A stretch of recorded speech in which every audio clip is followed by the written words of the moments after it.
من على المنصه عشان ابقى في مع المستمعين فاقدر اتكلم بحريتي، ويعني عشان ما ابقاش مضيف وفي نفس الوقت بسال اسئله سخيفه. نمره واحد الحقيقه انا بنضم لكل ما اصابه الاستاذ علاء عبد المنعم، فمش هكرر.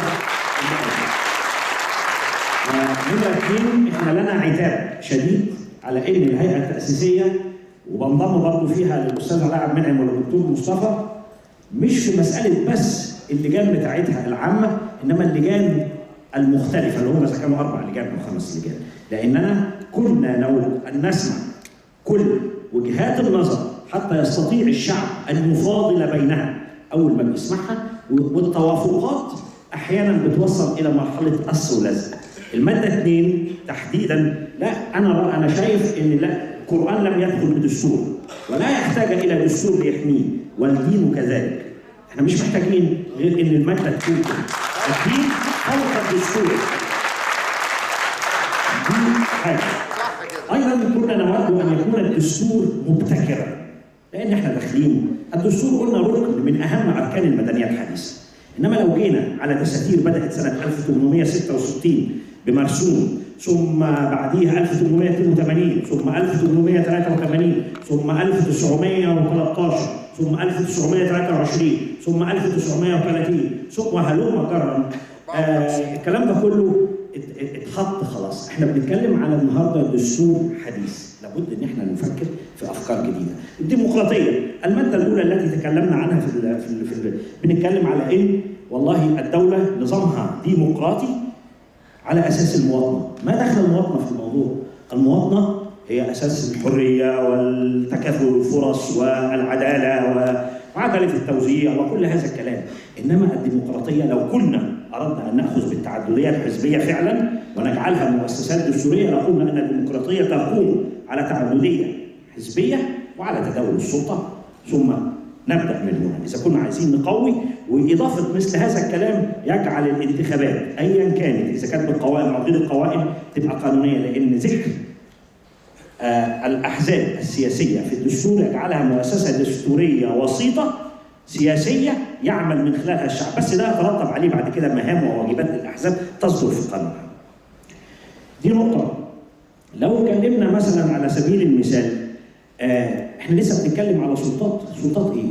الشعب هو مصدر السلطات. انا لما اجي اتكلم على المؤسسات، المؤسسه التشريعيه والمؤسسه التنفيذيه والمؤسسه القضائيه، لان السلطه تستطيع الحقيقه انها تطلع اوامر تحكميه، انما المؤسسات بتقوم بعملها بموجب اختصاصات كفلها لها الدستور ووافق عليها الشعب. فما تجيش تقول لي النهارده بقى سلطه، لا، يعني انا شايف كده ان الباب بتاع السلطه التشريعيه تحول الى باب المؤسسه التشريعيه، باب السلطه التنفيذيه تحول الى باب المؤسسه التنفيذيه. فاحنا قلنا على عتابنا بالنسبه للهيئه التاسيسيه، وكان لنا، بس احنا يهمنا المراكب تمشي الحقيقه، ما يهمناش ابدا ان احنا نقعد نعرقل، انما كنا نود وكنا نتمنى ان تكون الهيئه التاسيسيه تمثل لكل الفاعليات المجتمعيه في مصر، والتي قد تبلغ 30 فاعليه على الاقل. حتى لو كانت في مساله مغالبه يعني وعايزين تصويت، يا سيدي دي مساله نعمل فوتنج باور، نديها زياده للجماعه اللي واخدين الاغلبيه، انما تمثيل الناس في المناقشات الدستوريه الحقيقه هو اهم من الدستور ذاته. الفاعليات كلها كانت لازم تشترك، ودي اعتقد انها، بس احنا يهمنا الامور تمشي، فعلى الاقل ادونا الفرصه ان الشعب يستمع الى ما يدور ووجهات النظر المختلفه في اللجان، عشان نقدر نفاضل، عشان نقدر بعد كده نستفتى على هذا الدستور. من الاشياء برضه الذي لازم نبتكرها، النهارده الدول كانت ماشيه بديمقراطيات نيابيه، وده موجود في دساتيرنا القديمه كلها، سواء كانت النيابيه دي على بمندوبين على خطوتين او مباشره، انما النهارده العالم يتجه الى ديمقراطيات شبه مباشره.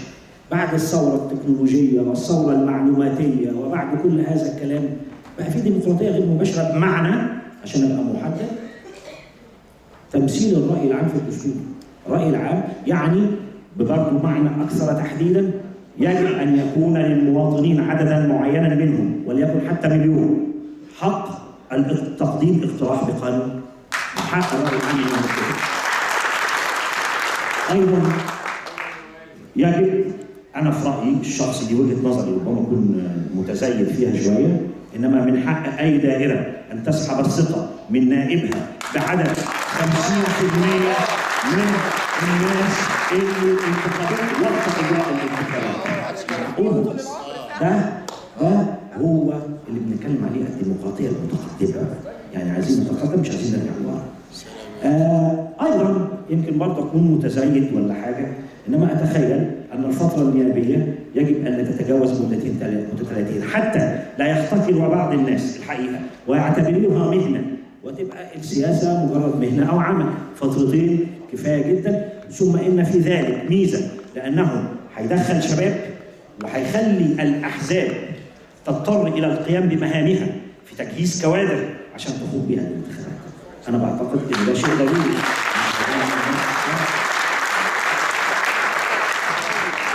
عايزين ايضا برضو اخشى ان حد يزعل، العمال والفلاحين خدوا ميزه ايجابيه طوال سنين طويله ب 50% في البرلمان.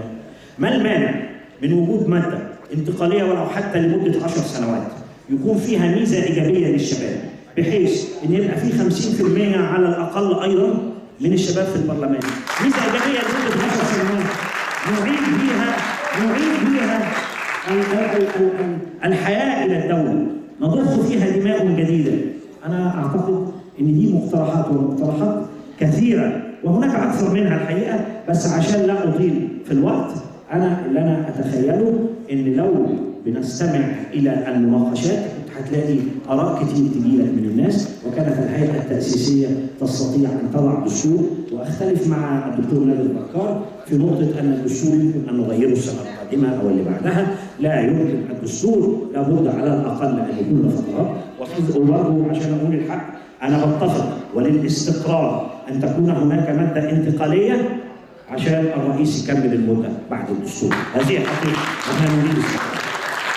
ومش هطول عن كده عشان ما اخدش وقت الناس. يعني السلام عليكم ورحمه الله.